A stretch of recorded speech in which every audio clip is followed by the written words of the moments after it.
ओम शांति। हम सभी ब्रह्मावत्स इस संसार में सबसे अधिक भाग्यवान हैं जो भगवान की पालना में पल रहे हैं। अव्यक्त रूप से उसकी पालना मिल रही है। ज्ञान देना, खुशी देना, शांति देना, सुख देना सबसे बड़ी पालना है उसकी। संसार में तो आज खुशी के लाले पड़ते जा रहे हैं। शांति तो संसार से जैसे लोप ही होती जा रही है। मानसिक रोग बहुत बढ़ रहे हैं, संबंधों में स्वार्थ बढ़ रहा है। लेकिन बाबा हम सभी को सत्य ज्ञान देकर रोज हमें सुंदर विचार प्रदान करते हैं और उन छोटी बातों से बाहर निकाल देते हैं जो हमारे जीवन में खुशी को नष्ट कर रही है। बाबा ने बहुत सुंदर बात कही। बाप तुमसे इतना प्यार करते हैं कि जो कुछ तुम्हें चाहिए, जो जन्म जन्म तुमने मांगा था, तुम्हारी सभी इच्छाएं पूर्ण कर देते हैं। तुम्हें सुखों का भंडार बना देते हैं, अथाह धन संपदा दे देते हैं। खुशियां तो इतनी रहती हैं कि ये सब देवा नहीं होगा, बहुत खुश रहेंगे सभी। राजभाग्य दे देते हैं। अपना प्यार यहाँ भी बहुत देते हैं और उस प्यार में हम सब उस पर कुर्बान हो जाते हैं। बहुत बड़ा भाग्य बना रहे हैं वो हमारा।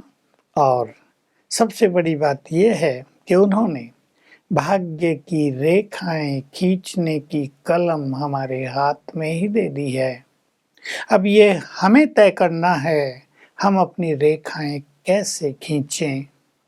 और वो कलम है श्रेष्ठ कर्म की, वो कलम है यज्ञ सेवा की, वो कलम है भगवान के साथी और सहयोगी बनने की। तो हम अपना भाग्य बना रहे हैं। थोड़ा सा आज विचार कर लें, भाग्य किस किस चीज से बनता है। श्रेष्ठ कर्म तो हमें करने ही हैं, पुण्य कर्म करने हैं। और सबसे बड़ा पुण्य कर्म दूसरों को सुख देना होता है। दूसरा बड़ा पुण्य कर्म, महान कर्म दूसरों को सत्य ज्ञान देने का होता है। तीसरा महान और पुण्य कर्म किसी को भगवान से मिला देने का होता है। कितनी बड़ी बात है। किसी के दुख हर लेना, किसी को शांति का मार्ग बता देना, किसी की टेंशन को हल्का कर देना, ये कितने अच्छे कर्म हैं।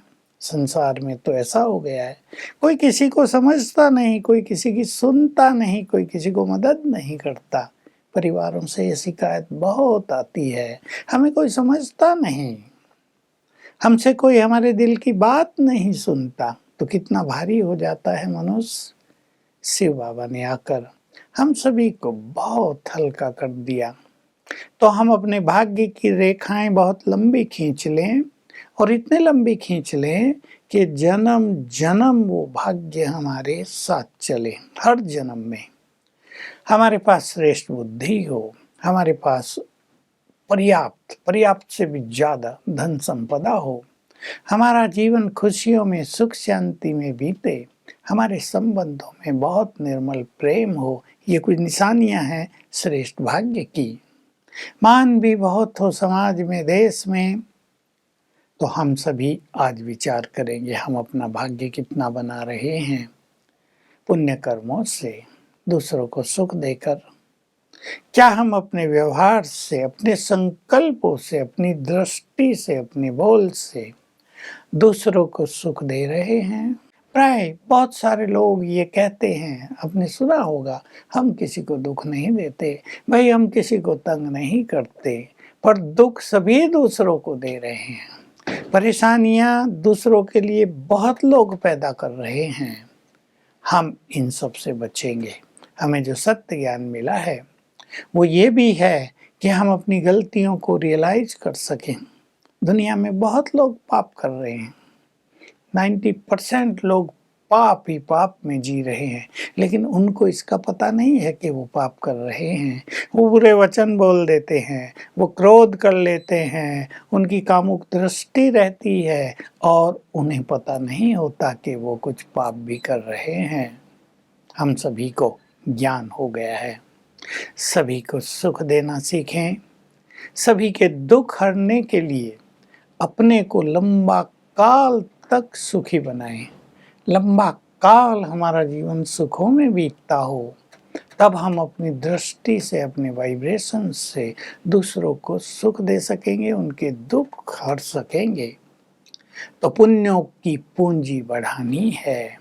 हर एक के पास एक सुंदर अवसर है कि यज्ञ सेवा, जो यज्ञ भगवान ने रचा है, उसकी सेवा करके, उसमें योगदान करके, चाहे स्थूल यज्ञ की सेवा हो, चाहे धन के द्वारा यज्ञ की सेवा हो, चाहे ज्ञान देकर यज्ञ की सेवा हो, हम अपने भाग्य को बढ़ाते चलें। जितने लोगों को हम ज्ञान देंगे, उनकी दुआएं हमें मिलेंगी। मान लो कोई व्यक्ति पेशेंट है, उसके पास दवाई का पैसा नहीं है, हम उसे दवाई दिला देते हैं, वो कितनी दुआएं देता है, और ये दुआएं मनुष्य को बहुत काम आती हैं। जीवन में बहुत बड़ा बल होता है इन दुआओं का। तो देख लें, चेक कर लें, कितनों को रोज सत्य राह दिखाते हैं। अपने व्यवहार से, अपनी एक लाइन का महावाक्य बोलकर आप कितनों को टेंशन से मुक्त करते हैं। बहुत जरूरी हो गया है। कोई व्यक्ति चिंताओं में जीवन जी रहा है, किसी के घर में किसी प्रियजन की मृत्यु हो गई है, उसका इफेक्ट उसके दिमाग पर आ गया है। आप उसे क्या सुनाते हैं कि वो इफेक्ट उसके दिमाग से हट जाए और वो फिर से जीवन जीने का ढंग अपना ले। बहुतों का ऐसा हाल हो गया है, हो रहा है कि किसी की मृत्यु हो गई, एक दो की, कईयों में तीन तीन की मृत्यु हो गई एक ही साल में। उसका गहरा इफेक्ट दिमाग पर ले लिया है और अपना जीवन भी जैसे खत्म कर लिया है। न खुशी है, न शांति है, न काम करने की इच्छा है, डिप्रेशन हो गया, परेशान रहने लगा है मन, भगवान को गाली देने लगे, भक्ति भी छूटी, ज्ञान भी छूटा। इससे हमें बचना है।